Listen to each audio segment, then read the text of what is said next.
There Oh, you we go. got that one. Okay.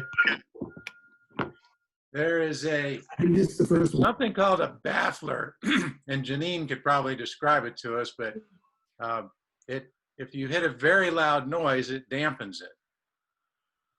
I only know that because I was playing drums at church. They would tell me to play louder, and the louder I played, the less they could hear. It was kind of. I think that was by intention. Yeah, they turned the mics off, Mike. Anyway, welcome everybody. Welcome to the Braden and Kiwanis Club. My name is Mike McCoy, and Club President. Really happy that you're here. Glad to see you're here. We've got a great turnout today. Yeah, this is great. So it's good to see so many folks joining us. We got a really great program. I think you guys are going to enjoy it. You're going to be challenged, and that's awesome. I had a chance to talk to Xtavia about a week and a half ago, and really enjoyed that conversation. So with that, I'd like to ask Dick Gross to do our invocation. Thank you. Let us pray. Most gracious Heavenly Father, let us take this time to thank you for the many blessings you have given us. Help us to deal with our present situation and to remember those that are less fortunate and do not have the resources to do what is necessary.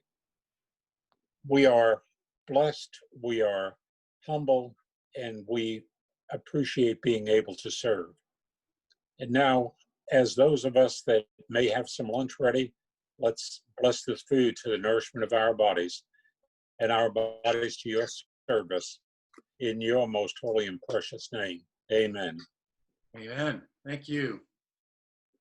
We, as Mac was just saying, we don't have any announcements other than, we continue to talk about requesting volunteers for the Hopes for Communities event that'll be coming up in a couple of months. And please see Janine if you are interested, or if your church would be interested in participating with that group. So if you do have an announcement, please send a message, chat message to myself or Mac, and we'll make sure we get it announced at the end of the meeting. Now with that, I would like to introduce Christy, who is going to introduce our guest. May I ask for one thing first? Can I introduce our guests? Absolutely. And do you want to do the history after that, or do you want to do it before? You know what? We need to do that right now. I completely forgot. I'm so excited about the program. Just blew right through it. So yeah, I'd love to hear the history too. All righty, thank you. First of all, too, I think most everybody has either muted themselves or I have muted you. Just be sure to do that so it doesn't interrupt later on. I'd appreciate it. I do want to welcome our guests for today. We have Andrea Doggett and Hannah Carter, Christy Haley, and Alicia Chalmers. And we appreciate y'all coming in and joining us. And I'm not sure if I don't see anybody else on here right off, but if you are with us for the first time, you are our most welcome guests. Christy, I'm going to go ahead and do the history. That's okay. Go right ahead. All right. Thank you, ma'am. Okay. As Judge Gilbert finished up last week talking about a little about getting into Dewey Dye's influence in the club, we're going to continue with that. And he says that after serving as state attorney for the 18th Judicial Circuit, Dewey Dye was encouraged by family and friends to continue a career in politics. He built a successful law practice and had served as the president of the Braden and Kiwanis Club and Manatee County Bar Association at the same time in 1926. Dewey had built a reputation of honesty and integrity. He was positive and knew how to inspire people and bring them together. At one time, he was considered for the position of circuit judge of the 18th Circuit and then the 12th Circuit. In 1939, Dewey was elected to the Florida Senate for the 36th District, where he served until 1943, and in 1941 as President Pro Tem of the Senate. As a state senator, he became one of the most influential senators throughout the state of Florida. Dewey's success in politics carried over into his law practice as well as a member of the club. He continued to be an active member of the club as well as the Manatee County Bar Association. After his son Dewey Dye Jr. graduated with his Juris Doctorate degree from the University of Florida and had completed his term in the Navy after the Korean War as well as World War II, he joined his father and they established the firm of Dye and Dye. Dewey Dye Jr. also joined the club and became one of its leaders. Later, Dewey's grandsons, Steve and James, became shareholders of the firm. Steve also became a member of the club, and the firm has evolved to present day as Dye, Dietrich, Petroff, and St. Paul, PL. Dewey remained active in the club for many years, continuing to be a positive influence on its members, as well as that of many other organizations in Manatee County. Dewey married Lucy Ann Edmondson, and they had 3 children, Dewey Jr., Elizabeth, and Anne. The family was always involved in the area. He understood that to be successful in business, you also needed to be involved in the community. As a charter member of the club, Dewey was enthusiastic about raising money to help underprivileged children and other people in the community. He was also involved in the First Baptist Church of Bradenton and served on the board for many years. Always a gentleman, Dewey was a prime example of good citizenship in America and passed that tradition on to his children and grandchildren. After practicing law for over 45 years and many years of service to his community and state, he died on March 16, 1969, at 71 years of age.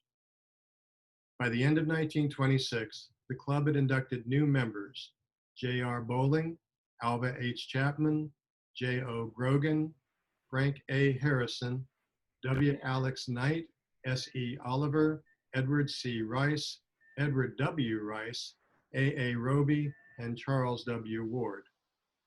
At the annual Kiwanis International Convention held on June 7, 1927, in Memphis, Tennessee, the agenda included educational opportunities to delegates and members.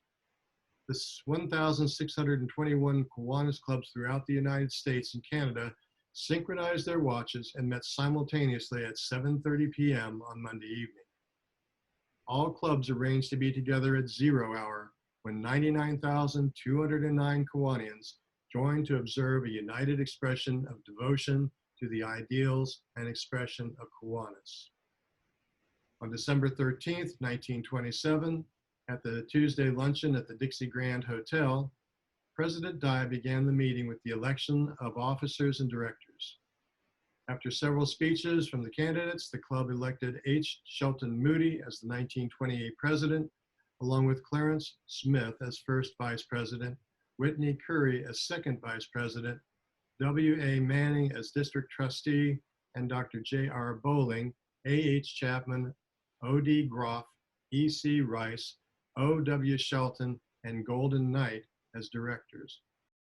President Dye also announced that the club was participating in the Empty Stocking Fund for Underprivileged Children established by the Bradenton Herald. H. Shelton Moody, a young banker in town, was making a name for himself with the Manatee River Bank, also located in the Fuller Building. He would do much more than make a name for himself in banking. In the next 50 years, Mr. Moody would become one of the most influential citizens in Manatee County. And with that, I'll turn it back over to you, Mike. I think it's me. Okay, I'm sorry. I didn't know he was going to bring it back to you or not. I would Okay. like to very much introduce Christy. Christy? Thank you, Mike. And I'm sure our speaker, Xtavia, is getting to see just how informal we can be. So I'm going to introduce our speaker for today. And, first and foremost, I'm going to introduce Xtavia as my friend. And she is also a fellow Leadership Manatee graduate with me, which is where I met Xtavia. She's a wonderful person, a giving heart, and we are very lucky to have her come and speak to our club on this topic. I'm going to tell you a little bit about Xtavia's history in case you don't know her. I learned some things just looking at her bio. She is originally from Bridgeport, Connecticut, but she has lived here in Manatee since she was 9 years old. She's a product of the Manatee County school system. She graduated from Manatee High School. Her education includes an AS degree in medical assisting, a bachelor's degree in criminal justice, and a master's in criminal justice leadership. She graduated from, it says MTI, but does that mean it's MTC's Police Academy, which I did not know that. Her husband is Edward Bailey. He's a former sergeant in the Marine Corps. They have 2 children, Amara, who's 14, and Edward Bailey, who's 11, which those ages may not be current. They both attended Manatee County schools. She dedicated her time and talent to Manatee County for more than 15 years. Currently, she is the president of the Tiger Bay Club, Manatee Tiger Bay Club, as well as very, very active in the Manatee County Humane Society Board of Directors. She's a former director of Bradenton Boys and Girls Club. She's been a financial advisor trainer at the JP Morgan Chase Bank Credit Card Division, accounts manager at JP Morgan Chase Bank Mortgage and the automotive department, ADT customer service trainer, asset management investments. Oh gosh, Xtavia, you work more in numbers than I thought. Oh, you're muted. I don't like numbers that much, though. Anyway, I wanted to give you guys some of her background so you can understand what Xtavia's worked and what she's done. She's also on the board of directors for Minnesota Goodwill. So she's very involved in our community. Everywhere I turn around, I run into Xtavia, and I very much appreciate her opinion on many things that go on in our community, but especially on the topic of racism. So with no further ado, I will hand it over to Xtavia. Thank you so much, Kiwanis, for allowing me to come and speak with you today. I did speak with Mike last week, and we had a great conversation just about what's going on in the climate throughout America, actually, and all over the world right now when it comes to racism. And if anyone knows me, I try to be very heartfelt and very honest when I speak and allow people to truly not understand what's going on, but actually what I feel from my heart. And I've been talking about what can we do in our own community to start a conversation, because I do believe once we start these conversations, then people can understand where we're coming from, why people are angry. And I've even gotten some of my close friends and called and say, okay, I don't want to get this wrong, but can you help me figure out what is going on? Can you help me figure out where the anger is coming from? The Black Lives Matter started back in 2014, where we saw Michael Brown, who had gotten arrested, but he ended up getting shot, and he was fighting back with the officer. But you also had a very known well case, the Trayvon Martin case. And people just began to see that, but usually we saw the churches would step up in the Black communities, and they have over time been the leaders of the civil rights and the movement against racism and what equal rights is in the community. But what we saw back in 2014 with the development of Black Lives Matter was pretty much young people stepping up. We don't not necessarily know if we agree with everything, but they stepped up and they said, well, we're tired of following the normal way of doing things. I think there's 2 different narratives when it comes to Black Lives Matter, because you have the community saying our lives matter. It's not saying that white people's lives don't matter, or Spanish or brown or whatever it may be. We're just saying over time, there has been this racism that has affected our generation from centuries over the time. And so real quick before I get into the vision about breaking the silence of an uncomfortable conversation is, if you think about it, African Americans, or I like to say Blacks because I've never been to Africa. My family is from the Bahamas, and you have people that are spread all over the country because Black people were brought into different areas in our country. So I don't identify as an African American. I do identify as a Black American because this is where I was born. But my family, if you trace back our generations, we actually have our family comes from Bahamas. So when you think about slavery and you think about, and a lot of people say, well, you had Spanish that went through things, you had the Indians. Well, I can't speak about those things because I'm neither. I'm a Black American. So I could tell you about Black history. And what we found was we're one of the races that we really don't know our culture because it was stripped from us. So when you find Black people and we sit down and talk, we pull from the different cultures. We really don't have a culture where we know about the African culture, but we're not really sure what our culture is. And so we just kind of bond together and we adapt to what is around us.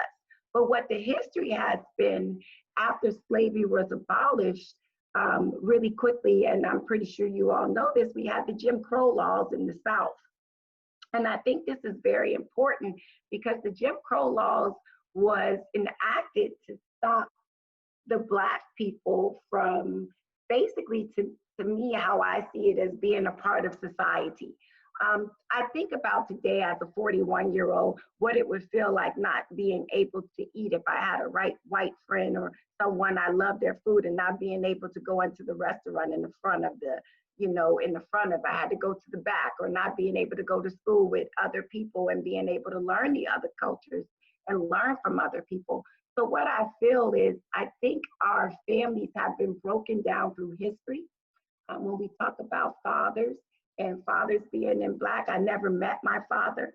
My mother raised me. I have a stepfather. I never met a father. And I think down through the history from my grandfather to my great-grandfather, what I see is this break in our family culture. You have to think about it. When a man left his house back then, they left and they went to work. And even though they were free, they were called boys. They were called the N-word. And they came back home and had to take care of their families, but they really didn't have that sense of pride, because even though they came back and transitioned back into their home, when they left, they were demeaned. They were called boys. They couldn't look at white women in their faces. Like, you gotta think about the process of where the anger comes from. Yes, we all know that George Floyd, this is just the barrel that broke the back, the camel that broke the back. Like, we can't just think about this one incident. I'm not a person that is against law enforcement, and I don't think the Black culture as a whole is against law enforcement. And I think that's where the two narratives kind of go like this, because you have our young generation, they don't like law enforcement. What they've seen from their friends and family members that have gotten shot, they're just angry right now. But then you have this one part of the Black culture is saying our lives do matter. We're not saying that your life doesn't matter. We're just saying over history, there's been systemic racism, there's been institutional racism. And when I talk about systemic racism, and that's when I get to this, when I was speaking to Janine and we were talking, I said, I want to do something about to make people uncomfortable, but also allow people to learn and be respectful to each other, because we should be able to have dialogues right here in Manatee County without us being upset with each other or thinking, well, they don't like me because of the color of my skin. We have to talk about what is prevalent right in front of our faces right now. We can't keep allowing what's going on outside of Manatee County across the world to happen, but we're not proactive about the situation. Yes, we haven't had cops, our people being shot down and things like that in our own community, but there's still injustices in the criminal justice system. The difference between powder crack and cooked crack, and how the sentences as far as who goes to jail and what sentences and who's getting what. You have men that have been in jail for drugs, they got life in prison. So we got to look at a lot of things, and it's not about blaming anyone about what's going on or what what has happened. I think for me, it's about moving forward. And I think until we have these hard conversations, we can't move forward if we're not talking about it. So Breaking the Silence of the Uncomfortable Conversations is a series of town hall meetings that will be streamed and available for an in-person participation by invitation only. And what we thought was, why not bring an audience in and have them participate in the conversation and be able to talk about and dissect what our panelists are talking about. And the purpose of the town hall meetings is to start those hardcore conversations that would permeate the greater community, to present objectivity information that is often considered too difficult for us to discuss, debate, or even reveal the truth over policy. Personal perspectives are important conversations. And the goal of the series of the town hall meetings is to grow individuals and the perspectives of others. And I'll say that again, it's to grow individuals and their perspectives of others. The town hall meetings will be held at Manatee Performing Arts Center to a limited audience, as well as streamed live over Vimeo and YouTube. The first of this year's series of conversations topics will be racism. A panel of participants currently being finalized as we speak. Our first town hall meeting will be facilitated by myself, and then we would like to have different facilitators to bring different perspectives. The vision, prior to the moderator engaging the panelists in open, raw dialogue. We don't want to be politically correct. We don't want to, I don't necessarily want to say respect people's feelings or the way they feel, but we want a raw conversation. We want to feel like we're just sitting in our houses and having a conversation, just that some people will be watching us. And we want it to be truthful. There's a series of anonymous multiple choice questions that will be asked of the audience members that are present. And hopefully the people at home will be excited and want to participate along with what we're doing at Manatee Performing Arts. Now, one of the questions that will be asked is, what is your definition of racism? And I ask you all that are on this Zoom right now. When you think about it, what is your definition of racism? Another question, do you know a racist? Ugh. Think about that question. Have you ever been a racist? And when I thought about these questions, I was like, well, asking someone if they're a racist can be very offensive. But I don't need to know if you ever been a racist. But what I do need to know is that if you have been a racist, have you learned that it was wrong? And have you learned that having these implicit bias, I think, runs in a lot of this because of the way we were raised, the way we think about people. You know, I talk about how they say, well, Black people love fried chicken. And I said, well, I love me some fried chicken and I'm good at it. I cook good at it. I love it. And they say, well, Spanish people are good at making tacos. They are good at making tacos. Why do we make this about race? Why do we make this about, you know, it's a race thing, or it's a culture thing? And then I say, white people are good at green bean casserole. I've had some real good green bean casserole, and it's really, really good. I'm not good at cooking it. But when we talk and we have these discussions, we find out that we're so much alike. We find out that maybe we just thought that's what we've been taught, but it hasn't necessarily been the right way that we've been taught. And we have to think about in our discussions, how are we able to have healthy dialogue and walk away and feel like we've been educated? And that's the entire point of the series, is to bring people in to have these dialogues and allow people to have these healthy discussions, but also walk away like they felt like they've been educated. What has been your experience with racism? And that could be, did I feel like someone was treating me a certain way, or have you unintentionally had that bias in your mind? And I use the example of, they say, well, when do you feel if I'm walking down New York and there's a black guy and his pants are hanging down, he has dreads and stuff all over his head, but he might have a master's degree and might own his own company, but that's how he feels comfortable. But I think the way media is portrayed and the way we are taught, that's just kind of what we begin to believe. And it's not necessarily true. And I don't necessarily know if that's racism versus the point of the way we just learn, what we hear, what we've been taught for people who did not know. Now, a big thing is, have you ever been a racist? And I go back to that because I want you to think. I don't want anybody raising your hand. I just want you to think.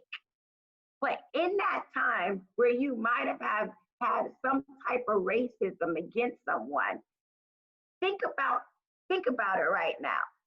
Or someone, and listen, we all been in conversations with people that sit in our house and we've had this conversation. But I think what happens is that it's not about, are you a racist or have you practiced racism? It's about you stopping, not just saying I'm not a racist, it's about you being anti-racist.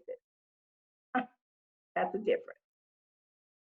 Not that you're not a racist or you don't practice racism, it's that you're anti.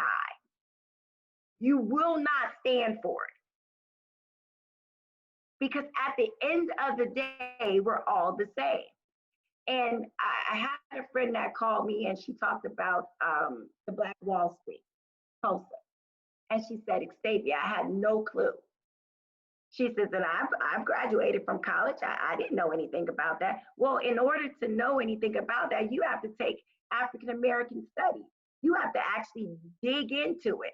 And I asked myself this question. You have to understand why sometimes there are a group of us and of Blacks that feel like we just have never belonged to this country. It's not that they don't hate the flag or they don't respect the flag. My husband is a Marine. We love America. But in America, he's a Black man. And there's some things, if I sat down and talked to you all about, you'll be like, well, I don't know you experience, but Xtavia, it's 2020. We all have opportunities. And you're right. You're absolutely right. But what has gone on for so long in our country is this institutional racism, the systemic racism, or this intentional bias that we have, and we just go along, or the redlining back in the day. Well, we're gonna put all the Black people over here, or we're gonna sell. You don't want to go over there because there's a lot of African American people or a lot of Spanish people over there. You want to go there, over the property values that go down there. Why can't all of our property values be the same? And we think though, because I'm gonna tell you, I don't live, and I always tell people this, I say, when people talk about the hood comes from neighborhood. Just get it right. We all live in a hood. Like, let's not talk about that. But our neighborhoods are different. The way we grow up in the cultures, there's nothing wrong with that. But not hiring someone because of the color of their skin, not allowing someone to live in a certain area because of the color of their skin is wrong. How have you prepared your children for a similar experience? My children are now, correction, you're right, Christy, my daughter's 18 and my son is 16. And I do have to have the conversation, even though we are very well connected in our community and we work in our community, I still have to have that conversation. Now I'm gonna tell you, my kids don't see color. And I don't mean it like they don't see color, because I think the colors are beautiful. I think all of us should appreciate everything where we come from, our parents, how they raised us, what we learned from them. I think that is so important. So don't say, well, I don't see color. I got Black friends, I got white friends. It's not about that. It's about just being around people and treating people with Have you ever been a racist yourself? And I come back to that for a reason. Because I'm going to tell you, I have been walking down the street, and maybe this is more of an implicit bias or I don't know. And if I see a skinhead, I think, oh my God, he going to get me. He looks great. Listen, this is me admitting what I thought. So if all of us are thinking this, what happens about us coming to have these conversations? How can the cycle of racism be stopped from one generation to another? So those are the questions of the series, right? But I have to go back to, you have to remember, once the slavery was abolished, we had lynchings, we had KKK, we had, if you just think of the Emmett Tillman, who didn't know, he came to visit his family and whistled at a white woman and ended up being pulled out of his bed and found dead. So when you look back over the history, how can, if the history is not in our school books for our children, and we're not learning about cultural, I think you have to be culturally competent to be able to understand where you need to go. And if you have no idea about what's going on in another culture and how you can respect that culture, then you'll never know. And I think if we keep ignoring the fact that there's racism that still exists, I think the racism is different today. I think we have a hidden racism. I think we have people who don't like people because of the color of their skin, but you don't know it. And to be honest with you, in the conversation with my friends and I, we say, I'd rather know that you don't like me for the color of my skin versus me walking around you and you cannot stand me because I'm brown skinned. And that's what we have to deal with as a society. Do you even understand what implicit bias is? That's the question. And we have learned, and we say, you know, I know we have this thing, and I know we had this civil war within our country. And I'm just going to address it because I've been asked this question by several of my white close friends, and they said, Xtavia, well, how do you feel about the monument? For me, this is me being person, this is my opinion, is that it's history. It's nothing I can do about history. But if I understand that there is things that happen in the past, then I know how to move forward.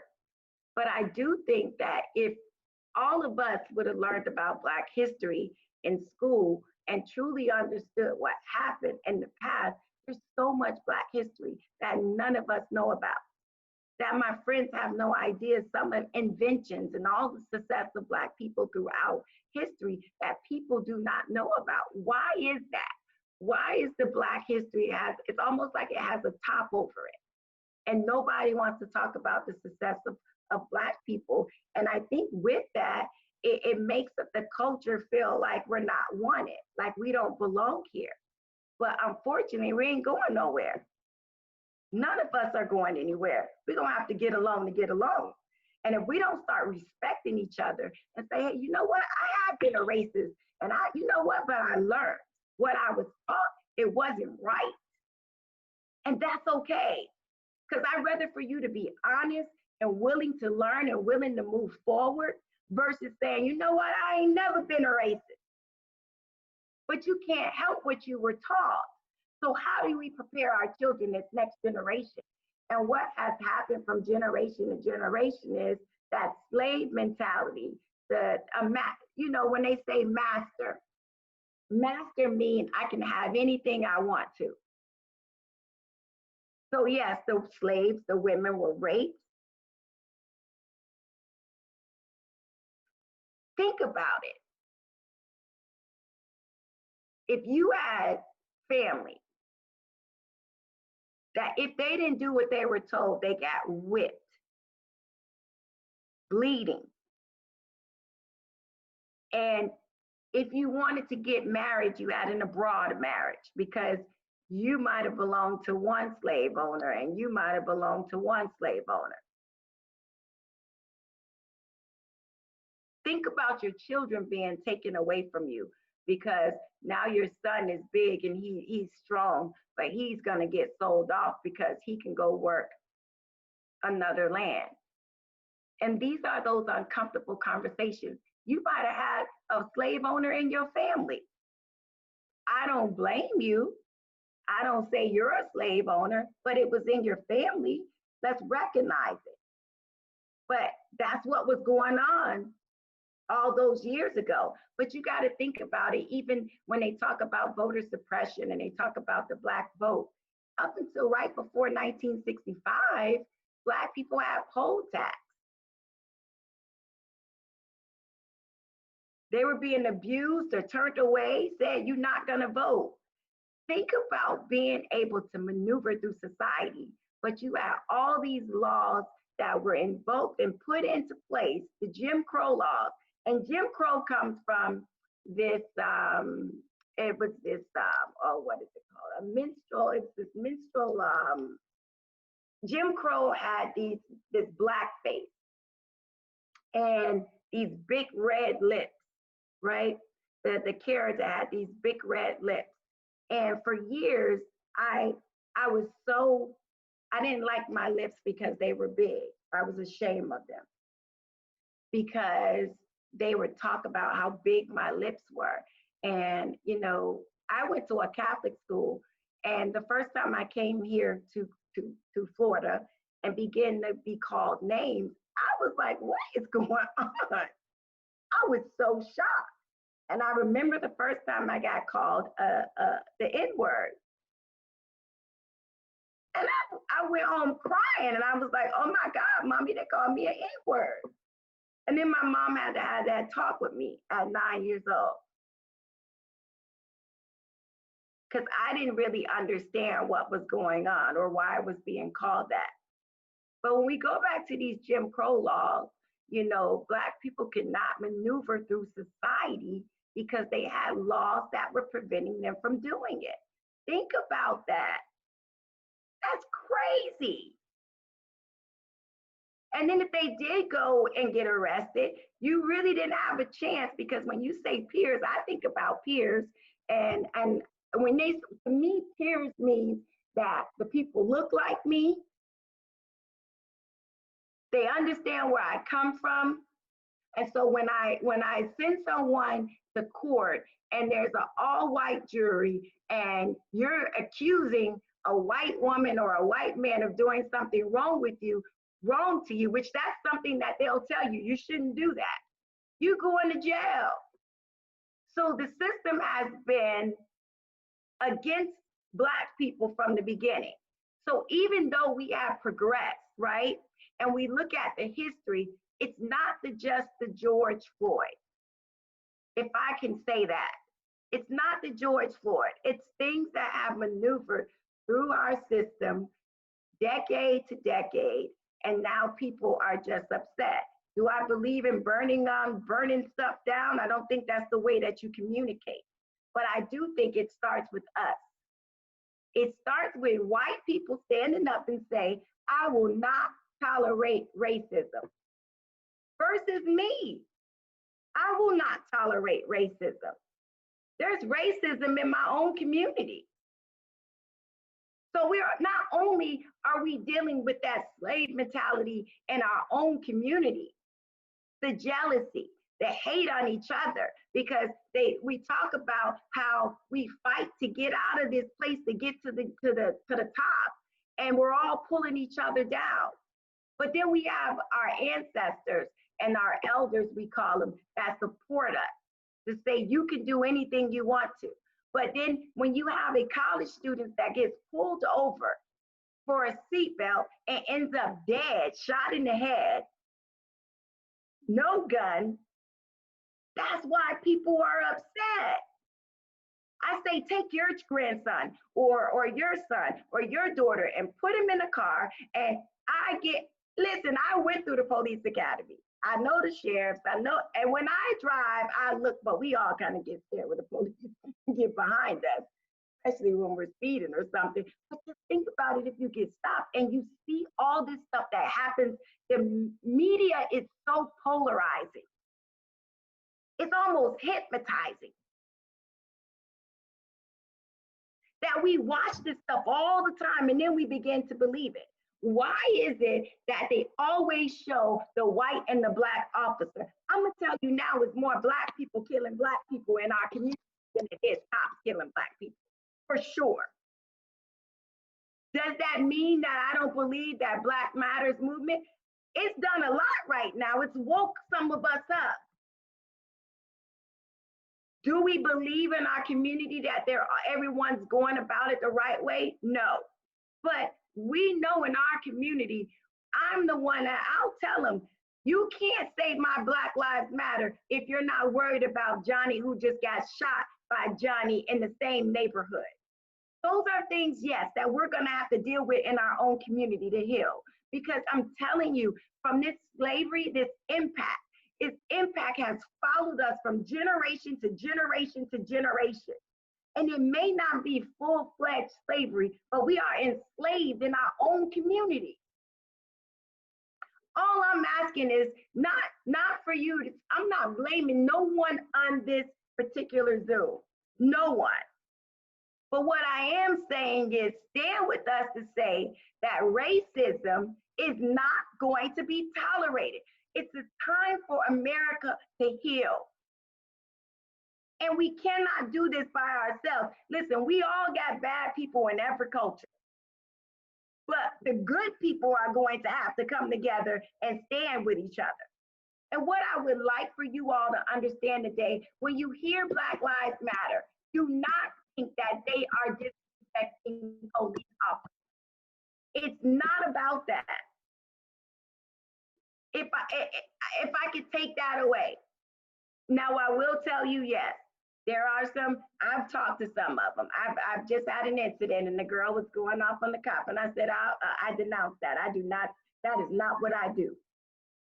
But there's a lot of people just like me. But there are a small group of people that are so disrespectful to our cops who stand up and they go out and they fight for our country. Me kneeling, we talk about kneeling. Kneeling for me is not disrespect for my flag, because I love my flag. My husband is a Marine. Both of his brothers are in the Army. My nephew is in the Army. So we love our country. Even with this Colin Kaepernick thing, one of his fans came to him and said, instead of you just sitting down and disrespecting the flag, won't you kneel? Because kneel means prayer, thinking that people would accept it a little bit better. So he said, well, I'll kneel. Thinking I'm praying, I'm giving homage. It's not about disrespecting the flag. We love our country just as much as anyone else does. It's just, we want to feel like we belong too, like we don't have to fight as much to belong. If you see my name, I always laugh and people say, well, what's your first name? My first name is Xtavia. That's the weirdest name my mom could have came up with. But if you see my name slide through a resume and it said Xtavia Bailey, and you seen Lauren Smith, but we got the same credentials, who do you pick? Do you think that I'm gonna come in and be professional? Do you think that I'm gonna come in and get my work done?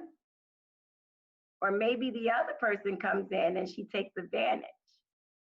That's the same thing that we have to talk about with hiring. I talked about that in the school board meeting with the inclusion, diversity and inclusion. Sometimes we hire who we're comfortable with. Hey, I know Xtavia, I'll give her a job. Oh, I know Chrissy hires somebody who she's comfortable with. I don't even necessarily think that has anything to do with racism. But guys, we have to do better. And if we don't get on top of this right now, white people, Black people, brown people, we gotta do so much better. And please, please understand, this has nothing to do with politics. We need to wipe this politics, take politics, ball it up and throw it out the door. and then just sit back and look what's going on. I see a lot of my friends and they start responding and they says, oh, well, this is so-and-so and this is so-and-so. And I tell you, it's nothing about politics. This is just about the human race saying, I want to belong here too. And I'll stop there and I'll for questions, but I want to leave you with this. This is poem, and it's Harriet Tubman and the Overseer. And I'll just give you a little bit. It says, dark is the face of Harriet, darker still her fate, deep dark in the southern wild, deep in the slaver's hate. Fear the eye of Harriet, fear the dark and wild, bitter, bleak, and hopeless is the bonded child.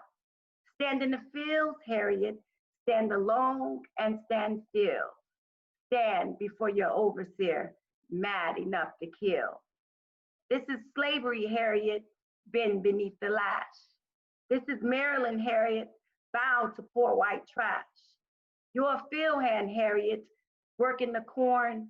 You're a grubber with a hoe and a slave child born. And I'll stop there and just think about a slave child born. This is generational hurt. This is generational impact. And in order for us to heal, we're all gonna have to come together to heal. And I think breaking the silence of uncomfortable conversations will begin something, don't you think? We can't be afraid to talk about this stuff anymore. I mean, it's like sexual education. You giggled about it, you're uncomfortable about it. Now we're talking about race in 2020. And we're gonna get raw about this thing. And we're gonna bring in people who understand and who have lived this. And we want them to be impactful, and we want them to educate you. I'm done talking. I want to hear. Okay, Xtavia, thank you so much. Thank you. Do we have any questions from any Kiwanians?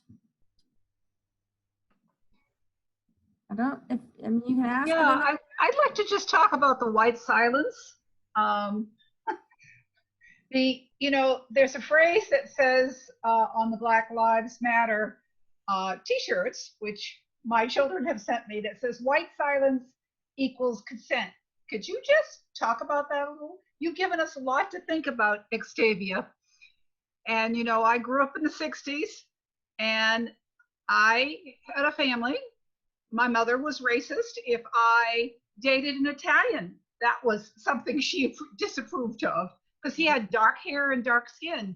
Mm-hmm. And heaven forbid that I dated somebody who did not have white skin. So there were a lot of discussions in my family about that, and they were racist. So I think, but this whole notion of white silence makes me fearful, because we don't know what people are thinking because they're silent.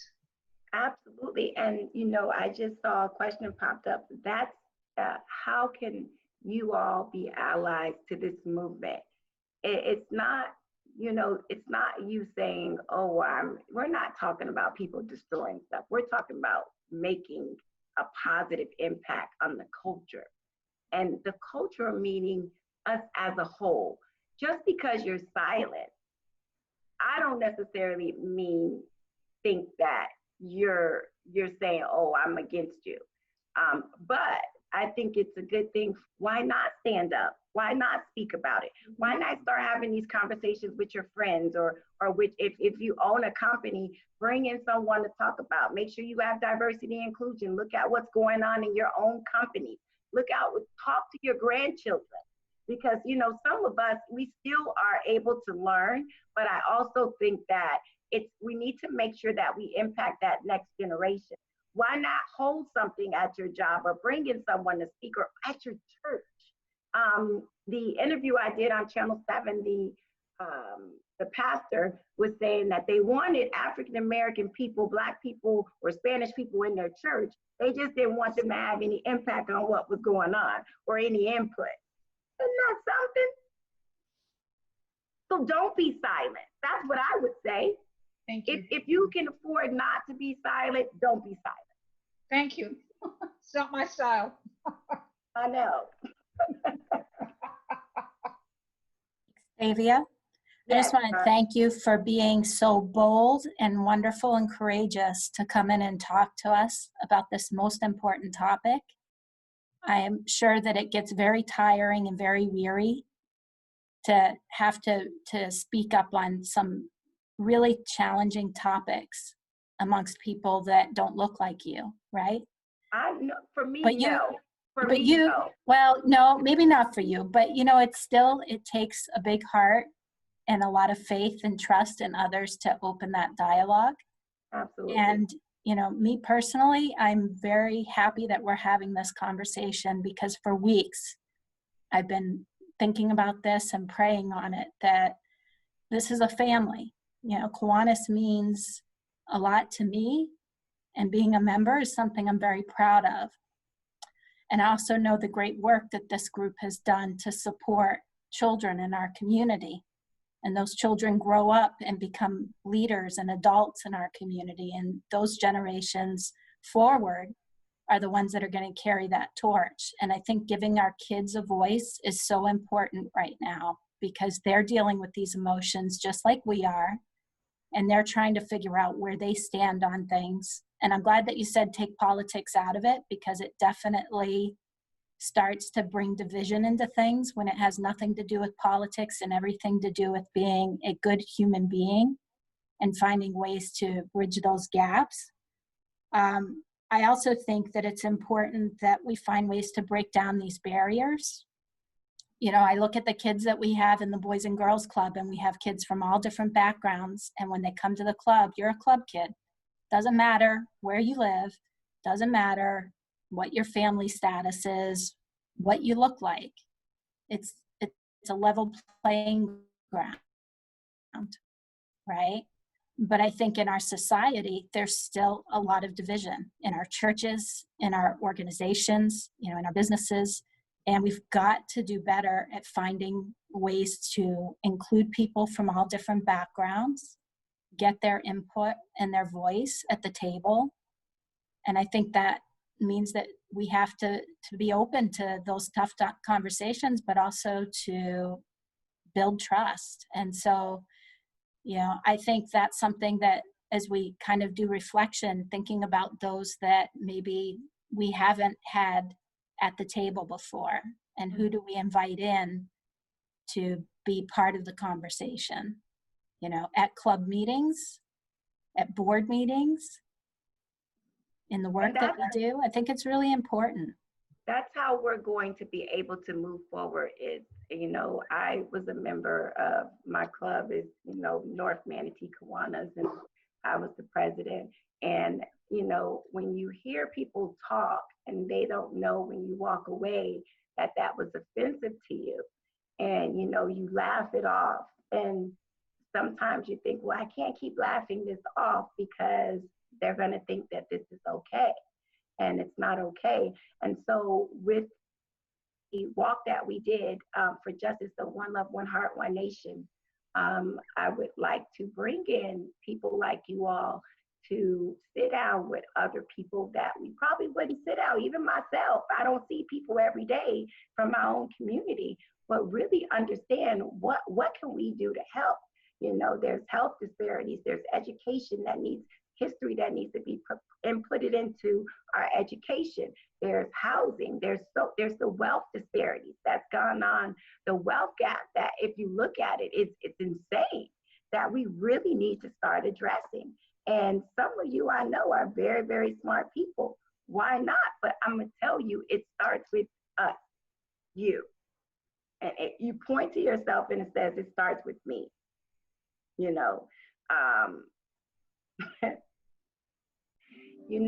It's, I have to ask this question, and someone just, I don't know if Kiwanis in Manatee County is a predominantly white club. And if I'm sponsored in, do we recruit? I don't know. I don't know how that works. I just saw Kiwanis and I was like, oh, I want to be part of Kiwanis. They help children. That's what I do. And I don't necessarily know that it's, you're excluding Black people. I just don't think they know enough about you.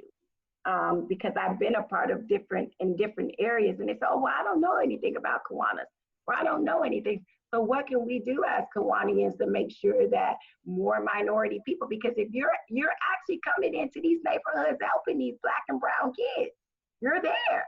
They should know who's helping. Hey, and if you want to help your community too, come be a Kiwanian. Now, we might need to reach out to some people that are maybe not in the same social class as us, but that's okay. Did we all know how to behave when we first stepped out and start, or did we all always say the right thing and was politically correct? No. And I'm working with Tommy Gregory right now, and I can't release some things what we're working on, but it has to do with mentoring family, almost like a big brother, big sister. And I really want to dissect this with him because it could be so huge. It can be something the Kiwanians can be a part of, and all these, all these different agencies that help our community already. You're already doing it. You're already bridging the gap, but just don't drop the food off anymore. Just don't drop the book bags off anymore. Go into those communities and say, hey, why not all the Kiwanians? Listen, I'll take you around to meet to the Black churches. Now, you might have to jump around to the music a little bit, but I'll take you to, if you break food and break bread with people, man, the things, the stories, the connections. Stop, we got to bring down these walls. And I think that's the biggest thing is bringing down the walls. Break some bread. Do we have any other questions for Xtavia? Thank you, Xtavia. You're welcome. You guys, you can call me, you can email me. If you want to be a part of the next project, which is going out and just helping some families be mentored and, how to build resumes, how to interview, how to go out into society and maneuver. Because I think the biggest thing in our community is the frustration of not knowing how to maneuver through our society. Thank you for having me. Thank you, Xtavia. We appreciate I'm it. sorry, Judge Smith. You look like you're ready to go. You're ready to go to work. He probably is getting ready to. So I'm gonna mail to you, Xtavia. So all of our speakers, we give them one of our golden rulers, which because you've been in Kiwanis, that Kiwanis is measured by the golden rule. Do unto others as you would have done unto you. And so we have a nice ruler that has it on there for you to measure your future success. So I will get one to you. And I just want to express our appreciation that you came and spoke from your heart. And you're right. That's the only way change is going to happen, is if everybody would just speak from their heart. So thank you so very much. Absolutely. Right? Thank you so much for having me. Thank you. Oh, you're welcome. Thank so you, guys. That is Mike in the room somewhere? Because I don't see him. Here I am. Here he is. I'm going to turn it over to Mike. And I want to thank you also, Xtavia, for joining us today and for sharing your thoughts. And I did have a question. You had mentioned that there's a mentoring group. Is that through a specific organization? That's what we're working on now. And trust me, Kiwanis, you will be on my top list because I'm pretty sure Representative Gregory would love to include you all in this movement and this idea that he has that is going to bless a lot of families and a lot of communities all through the entire district that he serves. So I'm excited. I can't wait to release it. Awesome. Yes. So you may want to talk to Dawn because she's got something similar she's cooking up. So it's great to see. Let's cook together. Let's mix those fried chicken and cream bean casseroles all together. It's all good. It's beautiful. I'm breaking bread with you guys. I love it, Brandon. Absolutely, absolutely. All right. So Alex had a couple closing announcements with us. I do too. Okay, yeah, just real fast. I just wanted to remind everyone and promote for the next two Brandon Kiwanis meetings will be actually Janine will be being the moderator. We'll have all of the candidates who are running for county commissioner joining us. So be sure to come to the next two meetings for that. And then if you want to actually introduce yourself and meet them live, come to the next satellite meeting, which is going to be July 15th at 6 p.m. at Motorworks Brewery. So that's the only two announcements I had, and you'll get more details and, of course, the newsletter and things like that to come. And we had another guest that joined us a little bit later on, Leonie, who is originally from Jamaica, where she teaches, and she was visiting from North Carolina with some relatives, and wanted to welcome her, and she's looking for some service opportunities. And Christine has gotten her email and is going to get back with her about how she can help out. And along those same lines with the mentorship, remind you that in the newsletter there's a flyer in there from the Big Brothers Big Sisters that Andrea Del Santo mentioned last week, and I believe it's either tonight or tomorrow night. I can't remember exactly which day it is, but there is a video live stream of how you can get to become a mentor with the Big Brothers Big Sisters. Yeah, if you joined us today and you are not a member, please contact Sharon Barhorst or one of us. Stick around for a moment and we can get information from you, and we'll definitely try to get you signed up here. And that's it. Thank you, Mac. And thank everybody for joining us today. And just to reemphasize what Xtavia had mentioned, and that is keep the conversation alive. Talk to somebody you may not have considered talking to, and I've been doing that, and it's really been a learning experience. It's been eye-opening, and it's been great. So I encourage you to do that. And with that, if we can have the bell, Mac, we will be dismissed. And just a reminder that the officers and a few other people are going to be meeting directly after this, so stick around. Have a great day. I get it.